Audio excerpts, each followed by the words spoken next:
Los invito a que inclinemos nuestros rostros. Vamos a colocar este tiempo allí en las manos del Señor para que nos dé la sabiduría para predicar la palabra y a cada uno una mente y un corazón dispuesto para recibirla. Vamos a orar. Oh Padre Santo, te damos infinitas gracias, Señor, por este tiempo en el que nos podemos reunir, Señor, nuevamente aquí, el privilegio que tenemos de este lugar, reunirnos como hermanos en la fe para estudiar tu santa palabra, para meditar en ella, para vivir por ella, Señor. Gracias, Señor, porque esta que es tu voluntad revelada es viva y es eficaz, Señor. Confesamos, Señor, que a menudo somos ciegos ante las riquezas espirituales y nos dejamos deslumbrar de aquellos tesoros temporales del mundo. Por eso te pedimos que en esta hora el Espíritu Santo nos ilumine, que nuestras mentes cambien y que la verdad de tu palabra se grabe en nuestros corazones, Señor. Danos la sabiduría necesaria, Señor, para apreciar que no hay nada en este universo que se compare con la experiencia de conocerte, Señor, de tenerte. Que tu palabra hoy sea como un tesoro hallado en un campo y que nos mueva a una entrega total y gozoso, y estemos gozosos por ello ante ti. Te lo pedimos en el nombre de nuestro Señor Jesucristo. Amén. Amén. Bien, mis hermanos, querida familia, hoy retomamos nuestra serie sobre las parábolas de Jesús, la serie que hemos titulado El poder de las parábolas. Recordamos que al inicio de esta serie dimos una definición muy sencilla de lo que era o de lo que es una parábola. Quizás recuerden, mis hermanos, decíamos que una parábola es una historia muy breve, tomada de la vida cotidiana, que transmite una verdad espiritual. Esa es la definición de la parábola. Y recordamos en nuestro primer mensaje que vimos la parábola conocida, tan conocida, la parábola del sembrador. Allí aprendimos la enseñanza que recibimos de esta parábola es la forma en que recibimos la palabra. ¿De qué forma recibimos la palabra? Y estaba simbolizado en esa semilla. La semilla es la palabra de Dios que cae en diferentes terrenos. Y veíamos 4 tipos de terrenos, recordarán. Aquel terreno endurecido, que lo que significa es, cae la palabra y la persona tiene un corazón endurecido y por eso rechaza esa palabra.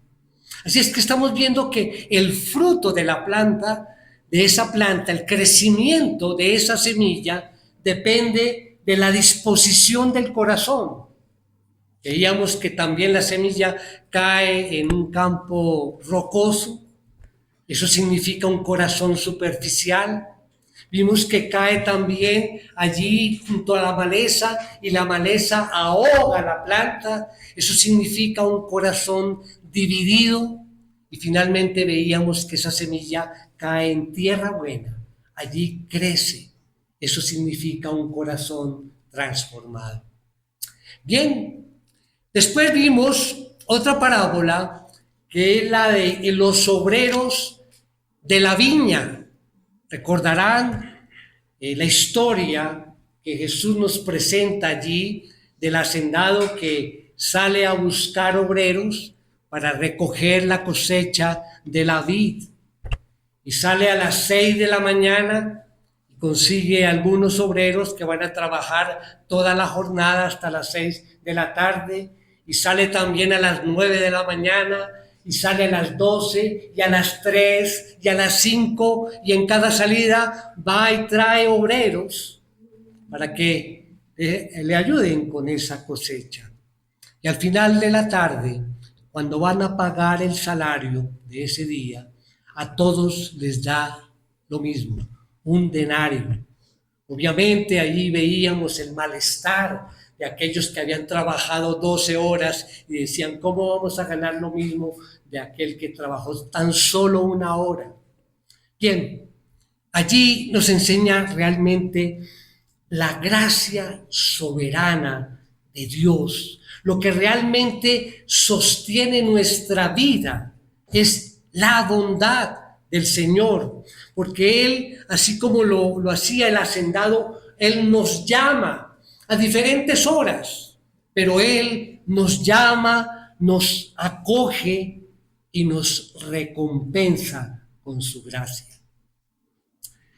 Luego, el último domingo, vimos la parábola también muy conocida del fariseo y el publicano.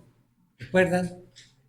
Allí fue una parábola realmente que toca el corazón de nuestra relación con Dios.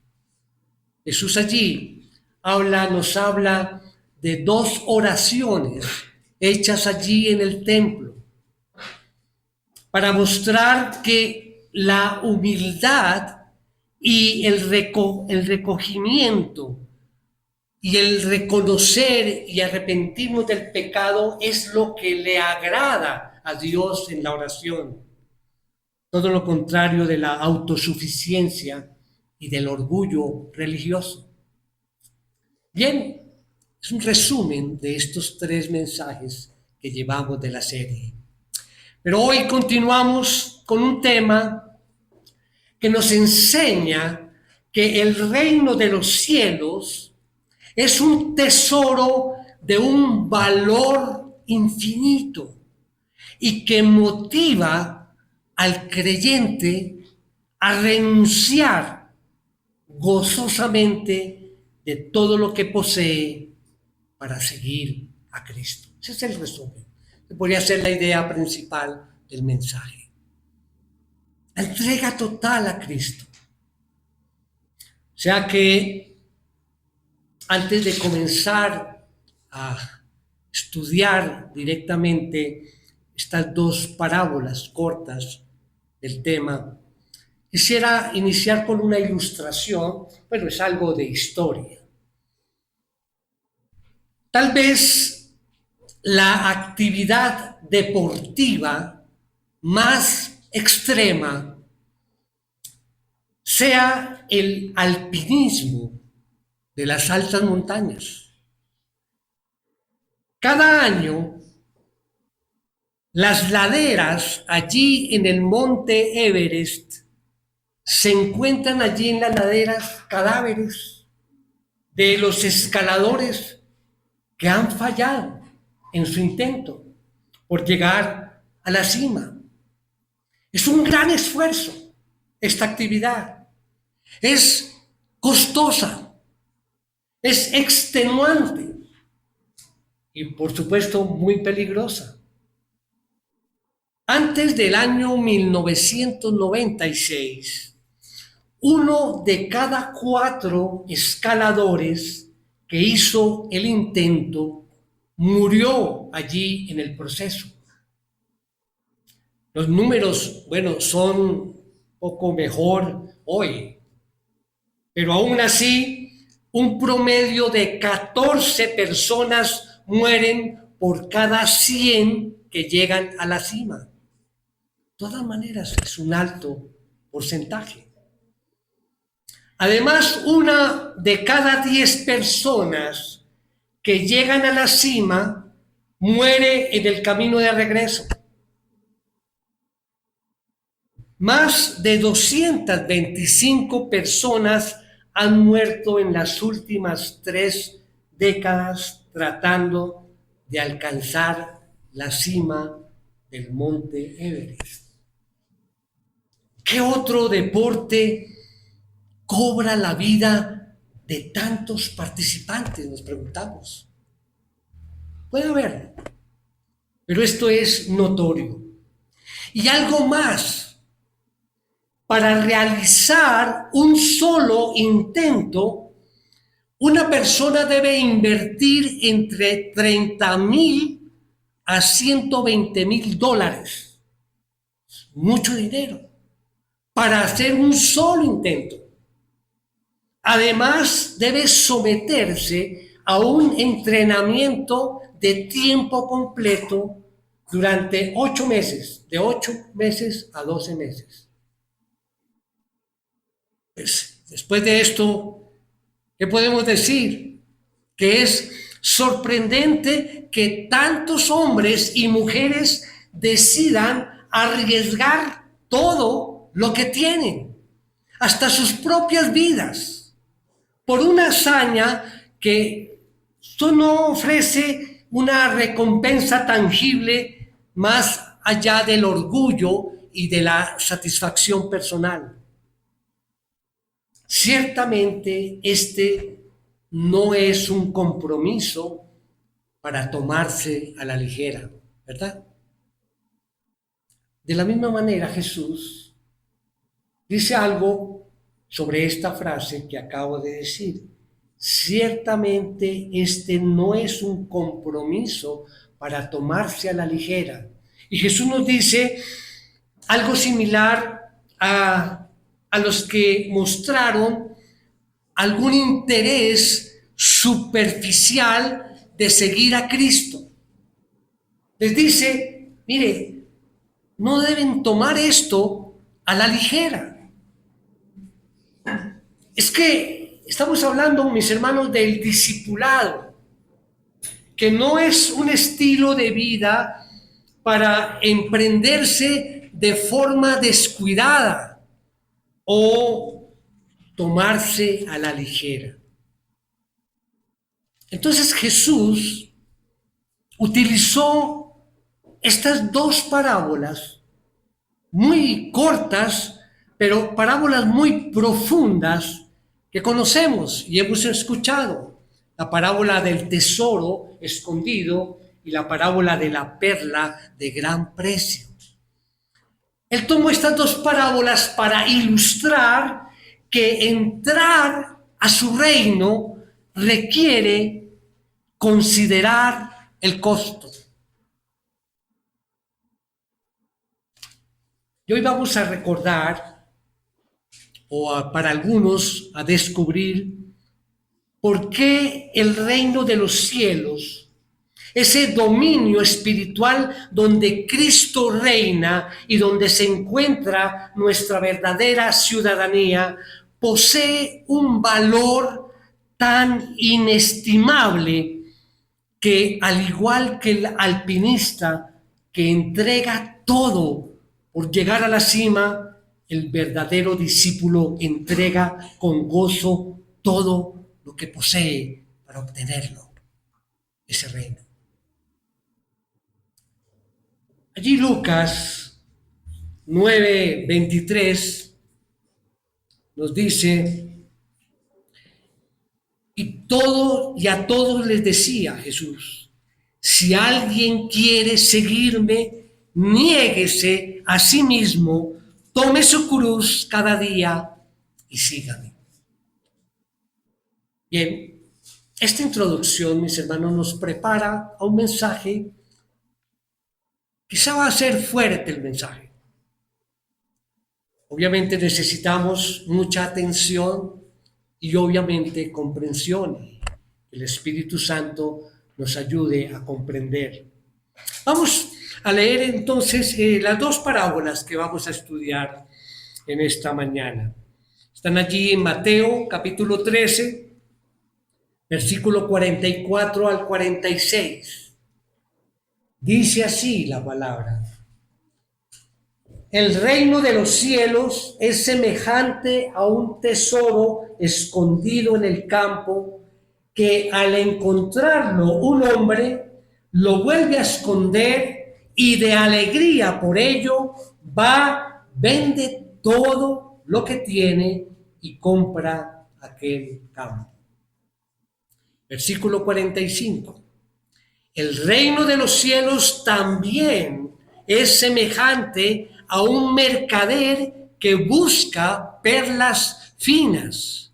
Y al encontrar una perla de gran valor, fue y vendió todo lo que tenía y la compró.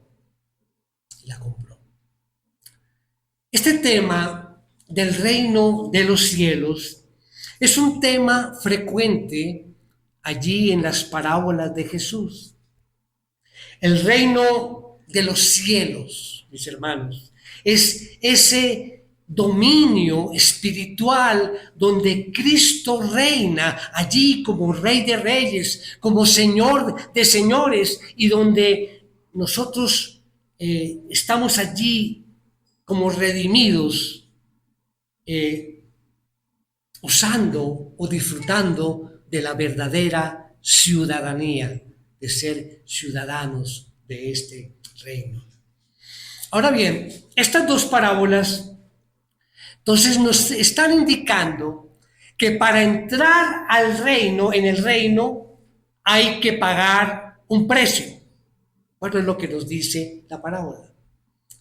Y ahí es donde, sí, seguramente muchos están pensando, pero ¿cómo así? Hay que pagar un precio si el precio ya lo pagó Jesús en su totalidad, allí en la cruz. Sí, aunque Jesús pagó el precio en su totalidad, no es inconsistente el instar a las personas a considerar el costo de entrar en el reino. Consideremos el costo, es lo que vamos a ver esta mañana. De hecho, esto es lo que Jesús está haciendo en estas dos breves parábolas que acabamos de leer. Él insta a todos los que quisieran entrar en el reino a tener en cuenta lo que les va a costar. Bien, así vamos entonces ya al tema como tal. Vamos a ver 4 puntos en el desarrollo de nuestro mensaje. Y dentro de esos 4 puntos vamos a ver 6 verdades vitales que van a transformar para muchos la perspectiva de lo que significa realmente seguir a Cristo. El título del mensaje es Hallando el tesoro que lo cambia todo. Hallando el tesoro. Y como todos nuestros mensajes tenemos la idea principal. En esta ocasión dice así: el reino de los cielos es de un valor tan incomparable y trascendente que todo discípulo verdadero, al hallarlo, se somete con gozo y entrega total al señorío de Cristo. Estas dos sencillas parábolas tienen una idea clave, que es espiritual. Todo lo que este mundo considera que vale la pena o que es importante, esto es considerado como pérdida, como pura pérdida, comparado con el privilegio de conocer a Cristo y de ser parte de su reino. Pablo allí en la carta a los Filipenses 3:7, dice lo siguiente: pero todo lo que para mí era ganancia, lo he estimado como pérdida. ¿Por qué? Por amor a Cristo. Y aún más, yo estimo como pérdida todas las cosas en vista del incomparable valor de conocer a Cristo Jesús. mi Señor, por Él lo he perdido todo y lo considero como basura a fin de ganar a Cristo. Considera como basura todo lo que él estaba haciendo en su momento antes de conocer a Cristo. Verdaderamente. El teólogo y pastor John MacArthur, al que pues, menciona en varios mensajes, y tengo varios de sus libros, y pues es una persona interesante y tiene unos comentarios muy interesantes. Quiero compartir el comentario sobre esto que acabamos de ver que dijo Pablo, ¿no? Cuando Pablo dice, pero todo lo que para mí era ganancia, lo estimo como pérdida. Y dice John MacArthur, la palabra griega que se traduce ganancia es un término de contabilidad que significa lucro. La palabra griega pérdida también es un término de contabilidad que describe una pérdida bursátil. Pablo usó el lenguaje de los negocios para describir la transacción espiritual que ocurrió cuando Cristo lo redimió.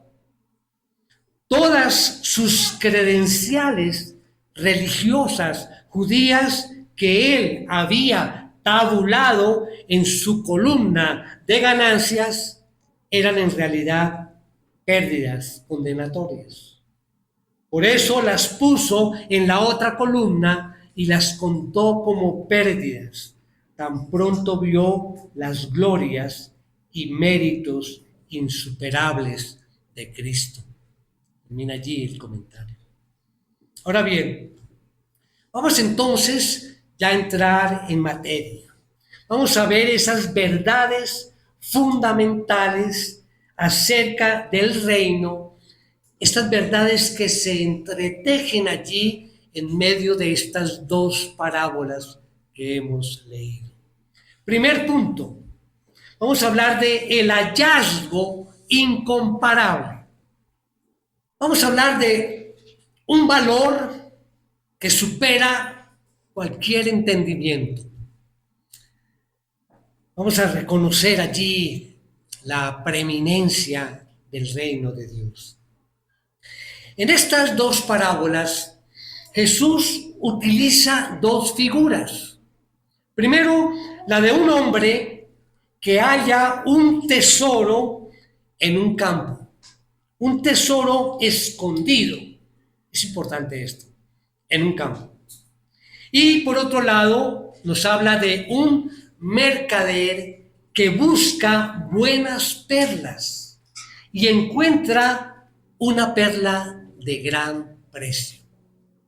Entonces vamos allí a la verdad vital número 1, para los que tienen allí sus hojas guía. Dice esta verdad vital: el reino es de un valor que no tiene precio. Vamos a ver esa verdad vital. En Cristo y en su reino tenemos un tesoro eterno que es infinitamente rico, más allá de cualquier comparación. Estamos hablando de un tesoro que es incorruptible, es incontaminado, es inmarcesible, es eterno y reservado en los cielos para nosotros como creyentes. Primera de Pedro 1:4. Dice, para obtener una herencia incorruptible, inmaculada y que no se marchitará, reservada en los cielos para ustedes. De esto estamos hablando. Y ambas parábolas presentan una fortuna de un valor incomparable que representa al reino de Dios. Debemos tener en cuenta que, como hemos definido ya qué es el reino, ese reinado donde Cristo gobierna allí con bondad y bendice eternamente a las personas que con mucho gozo le aceptan al Señor por fe como su Señor. Ese es el reino. Entonces, Cristo es en este momento y siempre el indiscutible soberano en ese reino. Y su gloria, digamos que es la pieza central de ese reino, la gloria. Pensemos que ese gran tesoro del que estamos hablando, ¿qué incluye ese tesoro? Por decir algo, ¿qué incluye? Incluye la salvación, el perdón, el amor, el gozo, la paz, la virtud, la bondad, la gloria, la vida eterna en el cielo. Dígame, si tiene algún valor, eso no tiene precio. Es algo muy grande. Literalmente todo lo que es de valor eterno se engloba allí en ese tesoro del reino. Es por eso que este es el bien más valioso que jamás puede ser encontrado. Y solo un tonto por completo no estaría dispuesto a renunciar a todo lo que tiene para obtenerlo. Esa fue nuestra verdad vital hoy. ¿Quedó claro, mis hermanos? Vamos siguiendo. Vamos a ver entonces la verdad vital número 2. El reino no es visible superficialmente. Tenemos que seguir muy bien la secuencia. Son 6 características de ese reino. Entonces, aquí en esta verdad vital 2 nos dice que el reino no es visible superficialmente. El tesoro estaba escondido. La perla tuvo que buscarla. No estaban allí.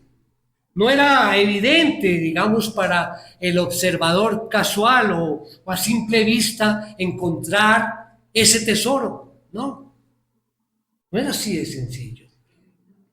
Las realidades espirituales no se pueden percibir de forma natural.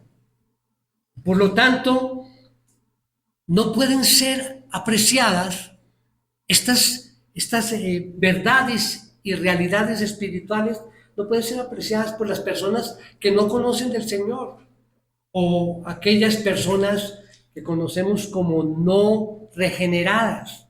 Ellos no pueden ver ese tesoro, esas verdades espirituales. Miren lo que nos dice Pablo allí en 1 Corintios 2:14. Nos dice, pero el hombre natural no acepta las cosas del Espíritu de Dios, porque para él son necedad. La versión Reina Valera dice, son locura, ¿no?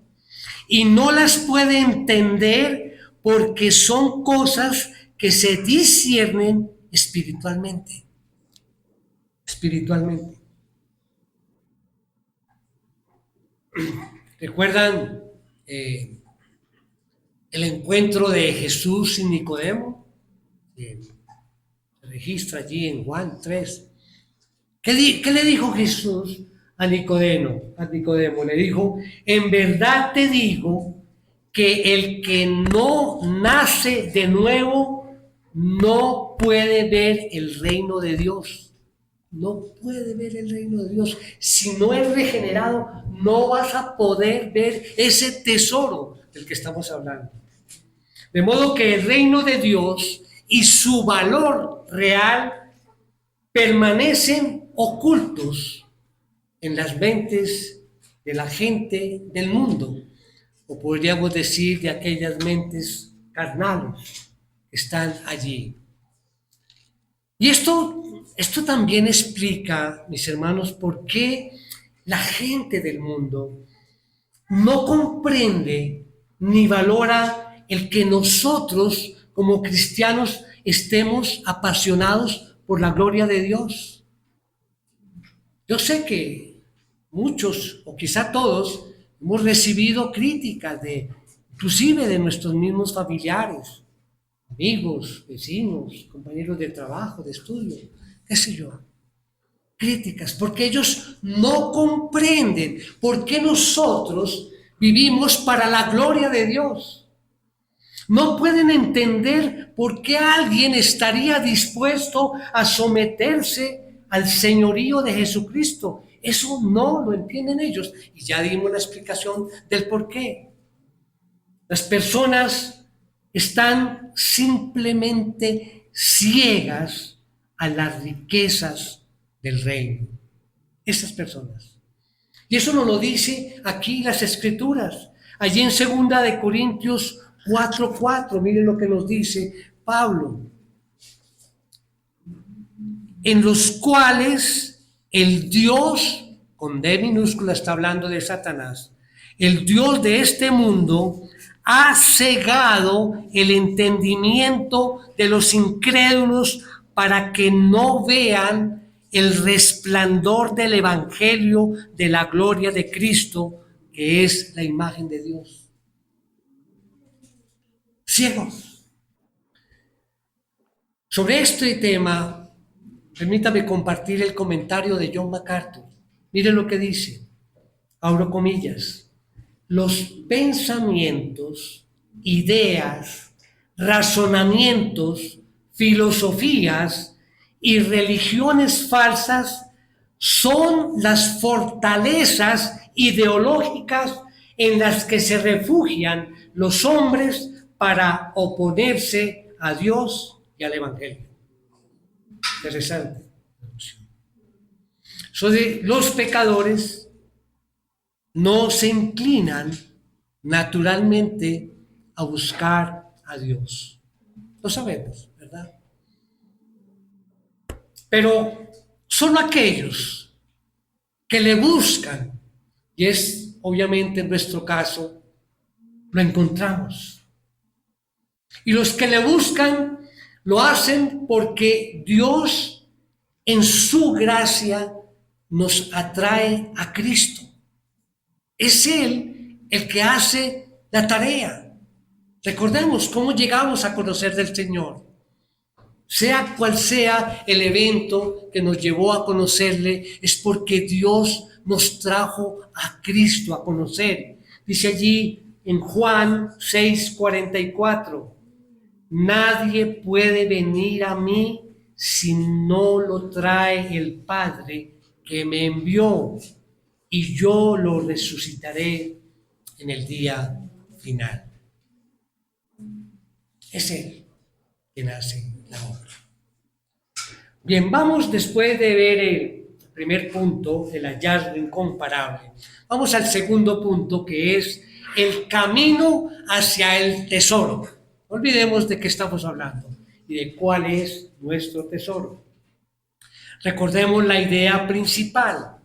El reino de los cielos es de un valor tan incomparable y trascendente que todo discípulo verdadero, al hallarlo, se somete con gozo y entrega total al señorío de Cristo. Entonces vamos a ver diferentes sendas o caminos para el mismo destino. Vamos a ver aquí en estas parábolas dos caminos hacia el mismo destino. Primero vamos a ver un encuentro providencial y segundo, una búsqueda diligente. Entonces vamos a nuestra verdad vital número 3. Dice, no todos llegan al reino de la misma manera. En estas dos parábolas encontramos varias similitudes muy obvias. ¿Sí? Hablan de un individuo, cada uno de ellos encuentra algo de gran valor, cada uno entiende su valor, punto muy importante, entiende su valor y cada uno está dispuesto a renunciar a todos para obtener ese tesoro. Sin embargo, además de esas similitudes, también hay una diferencia en estas dos historias. En la primera parábola, el hombre se encuentra con el tesoro. Voy a utilizar una palabra, se tropieza con el tesoro. En la segunda, el mercader busca una perla. Él sabe exactamente lo que está buscando, una perla. Si ven la diferencia, es clara. No hay ninguna razón para pensar que en la primera parábola el hombre, digamos que estaba buscando ese tesoro. Él está en el campo haciendo su trabajo. Quizá tal vez estaba arando y en el momento de remover la tierra es que aparece el tesoro. Él no estaba buscando el tesoro, él estaba haciendo su trabajo de cultivar. Quizá construyendo algo, una cosa que involucrara excavar cuando encuentra el tesoro. Y mientras estaba allí en el campo, haciendo lo que tenía que hacer, entonces encontró esa fortuna. Mucha gente encuentra el reino de esa manera. Si miramos el caso del apóstol Pablo, bueno, cuando era Saulo de Tarso, él no estaba tratando de entrar en el reino en ese momento, Pablo. Él suponía que lo que él estaba haciendo, ya él estaba en el reino. Y él iba allí, camino a Damasco, muy confiado, porque él decía, ya estoy haciendo las cosas bien. Pero él iba allí para su tarea de perseguir a los cristianos. Y lo siguiente que él supo, yendo para allá, para Damasco, fue que el Señor le atacó desde el cielo, le hizo caer a tierra y él finalmente fue redimido. Él no estaba buscando esto. Es como se tropezó con el reino a través de Jesús directamente. En realidad, Pablo, él estaba satisfecho con su propia justicia hasta que tropezó con una fortuna que hizo que sus propios logros religiosos parecieran basura. Como leímos allí, volvamos allí a Filipenses 3:8. Vamos a leer. Dice, y aún más yo estimo como pérdida todas las cosas en vista del incomparable valor de conocer a Cristo Jesús, mi Señor. Por Él lo he perdido todo y lo considero, o sea, lo que Él hacía, como basura a fin de ganar a Cristo. Muy claro, Pablo, allí. ¿Qué otro ejemplo encontramos de alguien que encontró el reino así, se tropezó y lo encontró? Accidentalmente, podríamos decir. La mujer samaritana. ¿Recuerdan? Ella iba al pozo a recoger agua. Ella no salió pensando, no, voy a ir allí, me voy a encontrar con Jesús. Ella iba a su tarea. Y allí vino el encuentro con Jesús.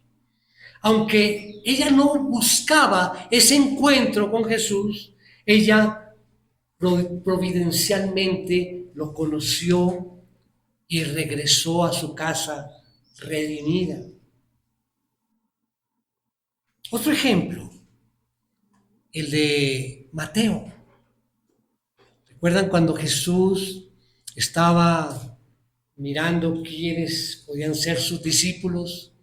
Allí en Mateo 9:9 dice, cuando Jesús se fue de allí, vio a un hombre llamado Mateo sentado en la oficina de los tributos y le dijo, ven tras mí.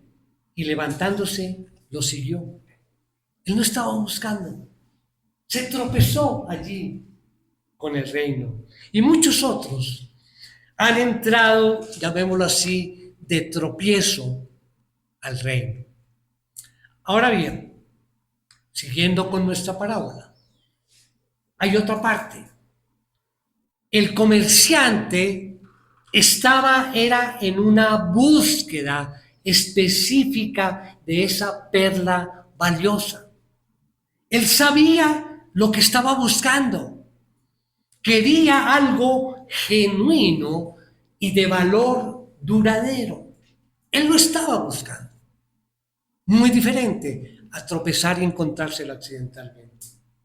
O sea, estamos hablando de una búsqueda consciente. El mercader buscaba perlas finas y lo hacía de una forma activa. Esto representa a alguien atraído a Cristo mediante una búsqueda consciente de la vida eterna. Un ejemplo también de este caso. ¿Recuerdan la historia del eunuco etíope? ¿Sí? Que venía allí en su carroza, era una persona importante. Vimos cómo Felipe, guiado por el Espíritu Santo, llegó allá. Bueno, no sé la historia. Pero, ¿cuál es el punto acá? Que este eunuco etíope venía leyendo la palabra. Él estaba ansioso por buscar esa perla. Él estaba buscando esa perla. Estaba leyendo el libro de Isaías. Y esa historia es preciosa cuando llega Felipe y le explica que realmente lo que él no entendía estaba hablando de Jesús. En fin, y él después dice, yo quiero que me bautice. Bueno, conocen la historia. Él estaba buscando el reino, estaba buscando la perla. Igualmente hay otro caso, como el de Cornelio, y eso lo encontramos allí en el libro de Hechos 10, ese centurión romano, piadoso, temeroso de Dios, que recibe una visión para llamar a Pedro. La historia allí en el capítulo 10 de Hechos. Entonces viene Pedro, también recibe allí el mensaje de Dios y va allí. Él estaba buscando precisamente esa perla, ese reino. Ese es otro ejemplo claro de ello. Pero, mis hermanos, en ambos casos es Dios quien soberanamente ordena el descubrimiento y otorga la sabiduría para apreciar el valor del reino. Es el Señor soberano, tiene control de todo. Algunos parecen entrar en el reino entonces por accidente, sí, pero otros siendo atraídos pasan el tiempo buscando conscientemente ese reino. Y en ambos casos es Dios quien soberanamente ordena el descubrimiento de Cristo. Él se ocupa de todos los elegidos, ordenando los pasos de cada uno de acuerdo a su plan. Ese es el plan de Dios. Ese es el plan de Dios. Y Él da, digamos, de una forma bondadosa a esos corazones pecaminosos, nos da la voluntad y la sabiduría para ver y apreciar el valor infinito del reino. Y con ello, ¿qué pretende Dios? motivarnos a ver a Cristo como la mayor riqueza del universo. Eso, mis hermanos, eso es la fe salvadora. Esto nos conecta al tercer punto, el gozo del intercambio. El gozo. Vamos a hablar de una entrega motivada por la alegría. Y es difícil para nosotros, pero vamos a hablar de la satisfacción. La satisfacción de renunciar a lo temporal por lo eterno. Eso nos debe llevar a una satisfacción, a una alegría, a un gozo. El gozo es el resultado natural de apropiarse del tesoro de la salvación. Si tú te encuentras un tesoro, ya sea porque estás allí sembrando algo y encuentras un tesoro, cuando lo encuentras te pones a llorar y a sufrir porque te encontraste ese tesoro.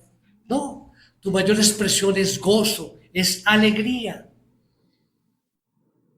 El reino, entonces, no es comida, el reino no es bebida, sino justicia, paz y gozo en el Espíritu Santo. Acompáñenme nuevamente a nuestro texto base. Volvamos a leer versículo 44.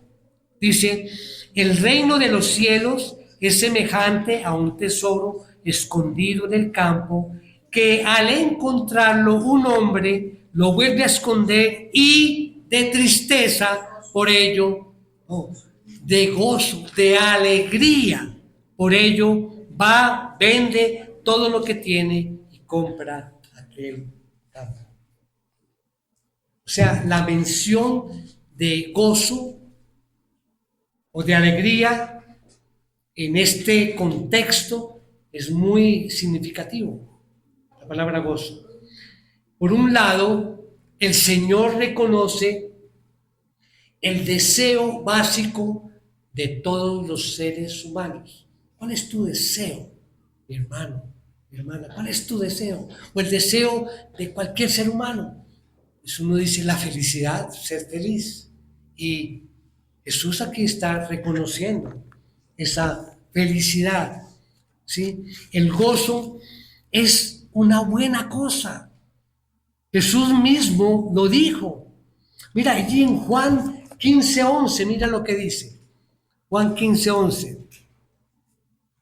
Dice, estas cosas les he hablado para que mi gozo esté en ustedes y su gozo sea perfecto. Más tarde, al enseñarles a orar, él dice allí, pasando una página, ahí en 16, Juan 16:24, dice, hasta ahora nada han pedido en mi nombre. Pidan y recibirán para que su gozo sea completo. Sea completo. El apóstol Juan hizo eco de esas palabras también allí en primera de Juan 1:4. Les escribimos estas cosas para que nuestro gozo sea completo. Es importante en este contexto el gozo. Por supuesto, el gozo es el resultado natural de apropiarse de ese tesoro para sí mismo, para uno mismo. Así que si tú eres dueño o dueña de ese tesoro, les digo como decía Pablo, regocíjense. Dice, regocíjense en el Señor siempre. Otra vez les digo, regocíjense. Y es lo que les transmito hoy, mis hermanos. Debemos regocijarnos porque tenemos y nos hemos apropiado de ese tesoro. Veamos la verdad vital número 4. el reino se apropia personalmente. Perdón, es la 5. Verdad vital número 5. El reino se apropia personalmente. Vamos a hablar de esa apropiación personal. Mire, el reino no se hereda por ser parte de un grupo o de una nación.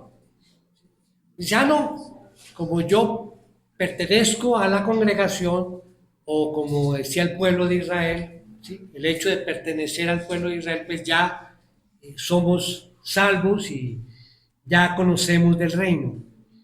No se hereda.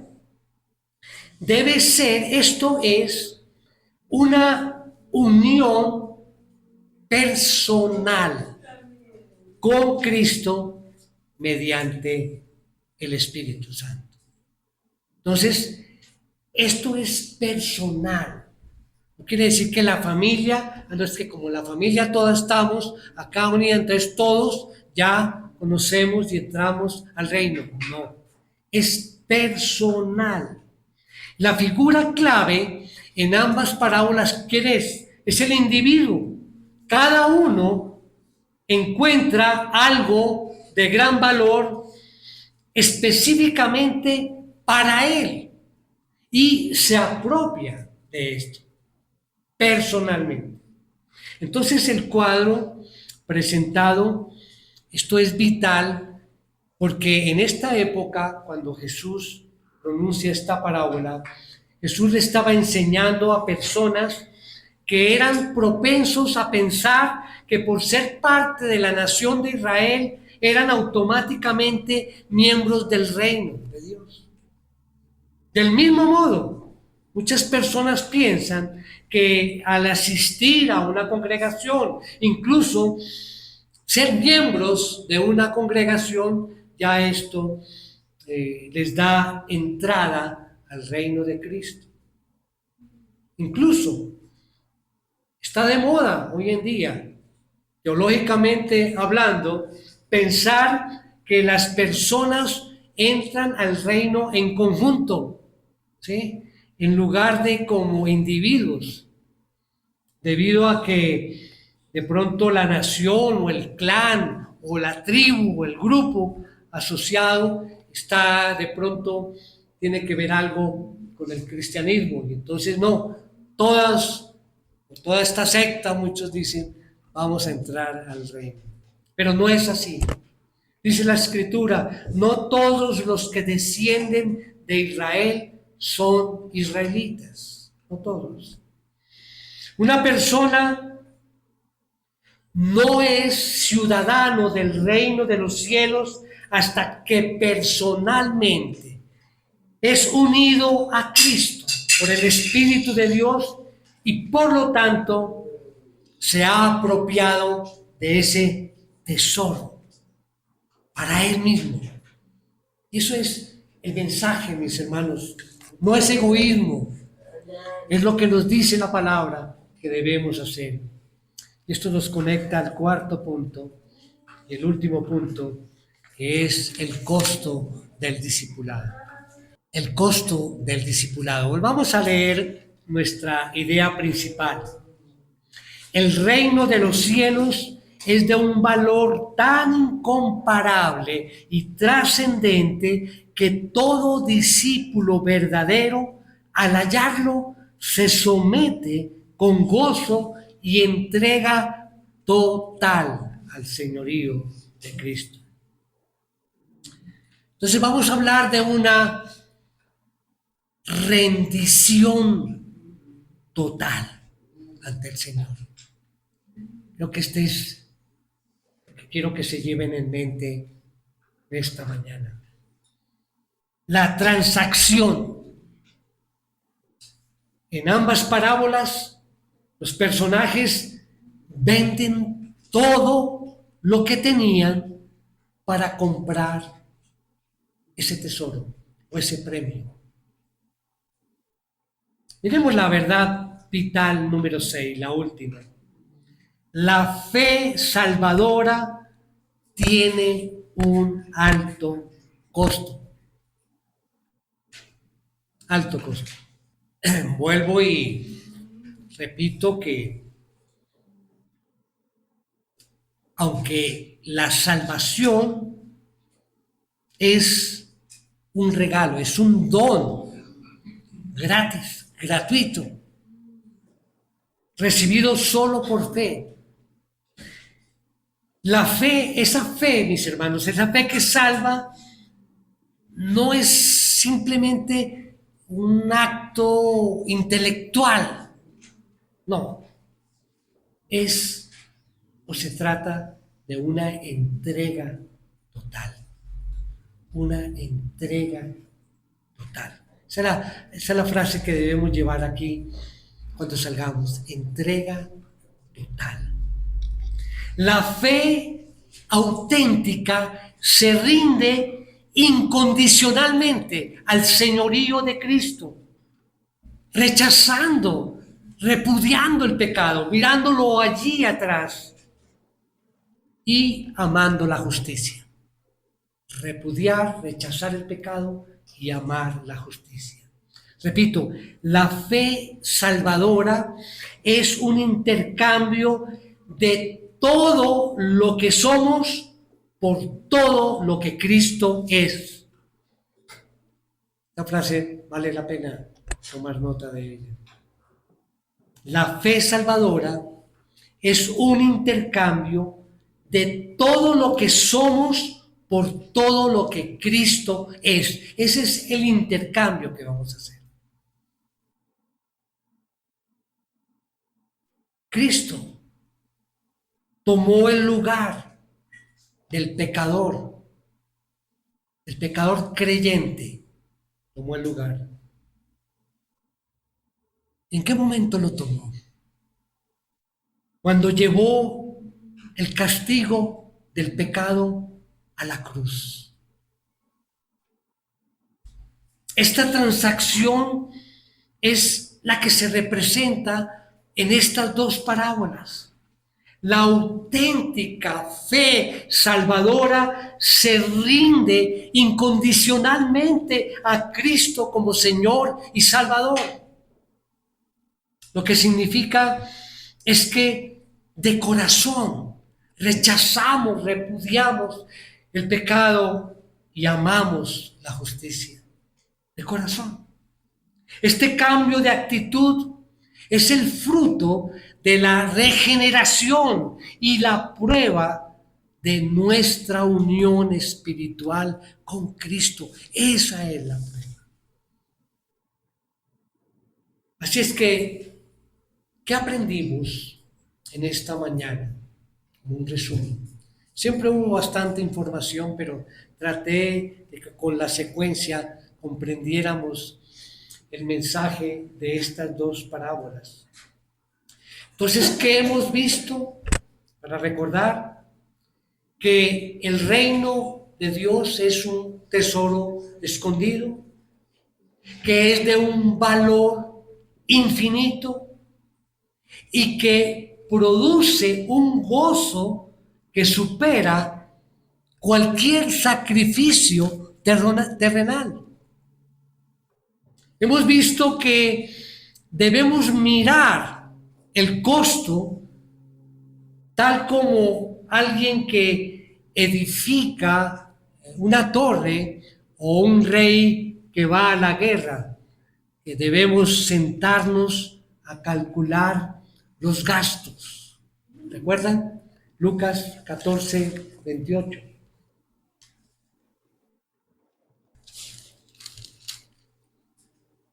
Dice, porque ¿quién de ustedes, deseando edificar una torre, no se sienta primero y calcula el costo para ver si tiene lo suficiente para terminarla?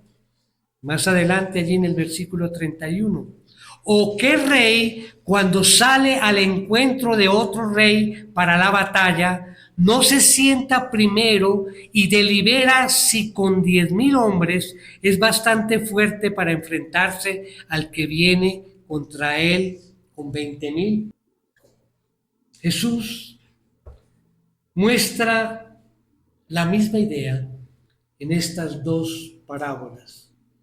Tenga en cuenta el costo de seguirlo. Tengamos en cuenta el costo de seguirlo. Y si lo haces, seguramente te darás cuenta de que la perla es tan valiosa y el tesoro tan grande que vale la pena dejar a un lado todos esos tesoros temporales. Mis hermanos, la salvación es gratuita porque Cristo pagó el precio en la cruz. Cuando dijo, consumado es. Pero poseerla, esa salvación, requiere que dejes de confiar en ti mismo y te aferres solo a su cruz. La fe genuina nunca deja de apreciar el verdadero costo de la salvación. Lo que nuestra liberación de la maldición y de la esclavitud del pecado le costó a Jesús. De eso estamos hablando. Y hoy que tenemos la oportunidad de compartir la cena, la Santa Cena, vamos a recordar esa entrega del Señor allí en la cruz, por ti, por mí, por nuestros pecados, para nuestra salvación. La fe genuina nunca deja de apreciar el verdadero costo de la salvación. Lo que significa ser comprados por Cristo. ¿Han pensado en esto, mis hermanos? El significado que tiene que fuimos comprados por Cristo y que debemos rendirnos a su señorío y sobre todo lo inestimable que es la redención en términos de su valor eterno para nosotros como pecadores. Es inestimable ese valor. Hago la pregunta final. ¿Has encontrado ese tesoro? ¿Es Jesús más valioso para ti que todas tus posesiones temporales? Si lo has hallado, ninguna renuncia es demasiado grande, porque es de un valor incalculable. Por eso termino hablando de nuestra entrega total. Entrega total. El Señor no quiere que nos entreguemos parcialmente. Hace poco hablábamos de las áreas de nuestra vida, todas las áreas de nuestra vida entregadas a Él. ¿O acaso detenemos varias áreas de nuestra vida porque no nos gusta el trato? Estamos hablando del área física, del área espiritual, del área emocional, del área social, área económica, todas las áreas de nuestra vida, todas entregadas al Señor, porque ese es el gran tesoro que debemos tener y compartir. Amén. Vamos a orar. Tenemos nuestros rostros. Amado Padre, después de contemplar la gloria incomparable de tu reino, Señor, reconocemos con gratitud que la salvación es un regalo, es un don gratuito y que está plenamente asegurado por la sangre preciosa de Jesús que derramó allí en la cruz. Allí cuando proclamó, cuando dijo, consumado es. Hoy, Señor, entendemos que esa fe verdadera no se reduce a un conocimiento intelectual, sino que exige una rendición total al señorío de Cristo. Concédenos, Señor, la gracia para reflexionar sobre este punto que hablábamos de el costo del discipulado, y que en nuestras vidas, nuestros deseos, nuestras ambiciones, nuestros afectos que ocupan el lugar que solo tú mereces, pues que podamos sin excusas dejarlo, Señor, para seguirte solo a ti. Haz que vivamos cada día, Señor, con el gozo de haber recibido ese tesoro eterno y con la firme resolución de permanecer como tus discípulos, fieles hasta el fin. Te lo pedimos en el nombre de nuestro Señor Jesucristo. Amén.